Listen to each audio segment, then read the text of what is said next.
You're standing on a steel beam 8 inches wide, 60 stories over the city, and there is nothing under your boots but air and the sound of the wind. You're 19. No net, no rail, just you and a beam swinging in on a cable toward your hands. 20 years from now, you'll own the company that put this skyline up. Between here and there is one of the best paid trades a kid with no degree can walk into. A job that fills 1 in 5 construction graves in America, and a body that will spend the money back one joint at a time. This is every level of an ironworker's life. You're 18, first day in the union, and you've got the oldest nickname in the trade, punk, apprentice. You started around 60% of journeyman scale, in a big city that's roughly $26 an hour to begin, and you feel rich until you find out what the job wants back. You don't touch the high steel yet. You do bolt up and detail, humping bolts, dragging cable, carrying the spud wrench, running to the gang box, and staying the hell out of the way of the beam. The old hands call every green apprentice a punk and don't learn your name for a month, because half of you won't last the month. And the danger is not a story here, it's the industry itself. Construction kills more workers than any other sector in America, about 1,034 deaths in 2024, roughly 1 in 5 of all workplace fatalities in the country, at a rate near 9 per 100,000, well over twice the national average. Falls are the #1 killer, and more than 1 in 10 fatal falls come from over 30 feet up. That's your office. When somebody stands under a beam being flown in, the crew has a name for it, the hospital side. You learn where not to stand before you learn anything else. Then you tie off, walk out a few feet on the iron, hand a connector a bolt without your hands shaking, and walk back. The foreman watches and says nothing, which in ironwork is the highest praise there is. Punk didn't freeze. You'd carry bolts all winter to hear it again. You're 25, you've topped out, you're a journeyman ironworker now, and the money is real. The national median for structural iron and steel workers is around $62,700. But on a big union job in a major city, between scale and the supplemental benefit package, you're clearing 6 figures in a good year with overtime. You plumb up the steel, throw decking, run the bolt-up gang, weld and set connections all day at height. You've stopped looking down. You clip and unclip, walk the beams, and move across the iron like it's a sidewalk, because hesitation up here is its own kind of danger. You learn the language because the language is the job. The raising gang sets the steel. The connector catches it. Chokers are the cables that choke the beam. The headache ball is the weight on the crane line, and it's called that for the obvious reason. A heater heats the steel. The sparks is the welder. You do-si-do a beam to swing it around. Every word was paid for by somebody who got hurt. The body opens its account early. The knees go from landing on steel. The shoulders go from the wrench and the cable. The hands stop closing all the way in the cold. And you start booming out, chasing the big jobs city to city, living in motels, a boomer who's home 4 days a month. The marriages in this trade don't all make it, and everybody knows why. Then a beam comes in twisting on the line in a gust, and you and your partner read it the same half-second, ride it, and set it clean without a word. The connector on the gang above you nods down. Good hands. That's the whole trade in 2 words. You're 31. You've got the job every punk dreams about and every mother fears. Connector on the raising gang. You're the one out on the point of the steel at the very top of the building, catching beams the crane swings into your hands and pinning them with a spud wrench while you stand on nothing. The pay tracks the risk. Top structural hands push past $105,000 a year, and the best connectors in the big cities clear well beyond that with overtime, because there are maybe a handful of people on any crew who can do what you do and not think about the ground.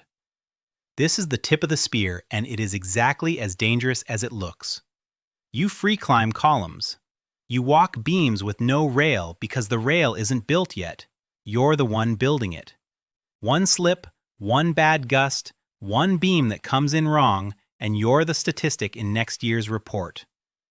Every connector in America knows a name, most know several, and this is where the life quietly bends.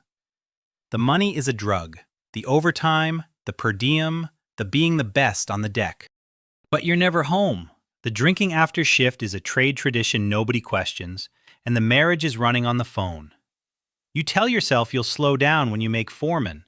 Then the gang sets the last piece of the top tier, the crane swings out, and for 1 minute you're standing higher than anything the city built, wind screaming, whole skyline under your boots, and you understand exactly why you can't quit.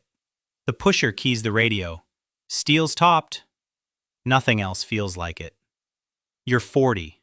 You're the pusher now, the raising gang foreman, and you clear well into 6 figures, often past 100,000 a year, because now every man's life on that deck runs through your calls.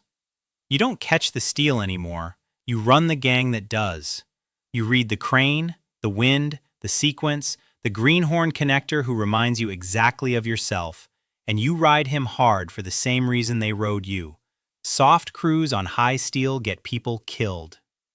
You make the call on when it's too windy to raise, and that call is worth more than your paycheck. You fight everything now: the schedule, the general contractor, the crane time, the weather window, and a superintendent counting tons of steel by the hour. You wake up at 3 a.m. doing the next day's pick in your head.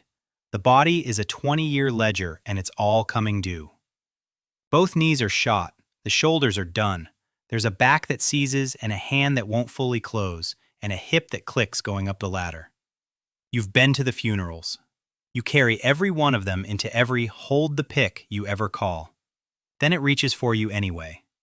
A load shifts on a bad choke. The headache ball swings across the deck like a wrecking ball, and for 4 seconds it's your voice on the radio and 20 years of instinct standing between your gang and a coffin. Everybody clears, nobody goes in. And you sit in the shack after, hands shaking, finally understanding the look every old pusher had. You're 47. You do what almost no ironworker pulls off. You climb off the steel for good and put your own name on the truck. You start a steel erection company. Now you're the boss, and the numbers will try to bury you. Launching a real steel erection outfit runs $100,000 to $500,000 before your first pick. Cranes or crane rental, rigging, tools, trucks, and office. Then comes the part nobody warns you about: insurance. Steel erection carries one of the highest workers' comp rates of any trade in America, $20 to $40 for every $100 of payroll. So on $1 million payroll, you can burn $200,000 to $400,000 a year just insuring your crew against the fall.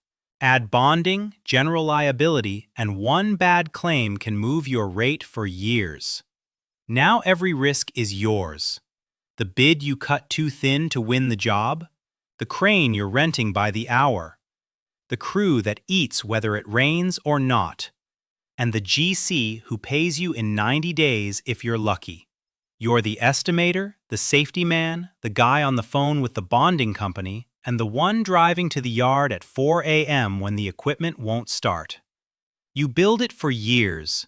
The good supers in this world clear $200,000 or more, and an owner with steady work builds something real. Your name goes up on the skyline, piece by piece, in steel that outlives you. Then a bigger erector offers to buy you out. The equipment, the crew, the contracts, the name. $2 million for the whole thing. You stand in the empty yard that night and look at a city full of buildings you can point to and say, I stood on that one before it had walls.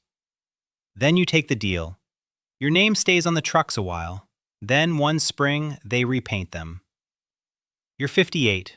You drive past a tower going up, a raising gang topping out the last tier, some punk out on the point catching steel with no rail and no fear, and you keep your hands in your pockets. The money came fast, and it came big. The house is paid. Your kids went to college and never once walked a beam, and that was the whole point. Both knees are gone. The shoulders are gone. There's a shake in your hands and a hip that clicks and a back that bends the way the iron bent it. But you built the skyline, the towers, the stadiums, the bridges, the steel bones of every city, put up by men whose names nobody downstairs will ever know, standing where no one else would stand. The iron paid like nothing else. The iron took the body, the friends, the years at home. But every morning you tied off and walk back out on the steel. That's the trade. That's the bill. That's the ironworker's life.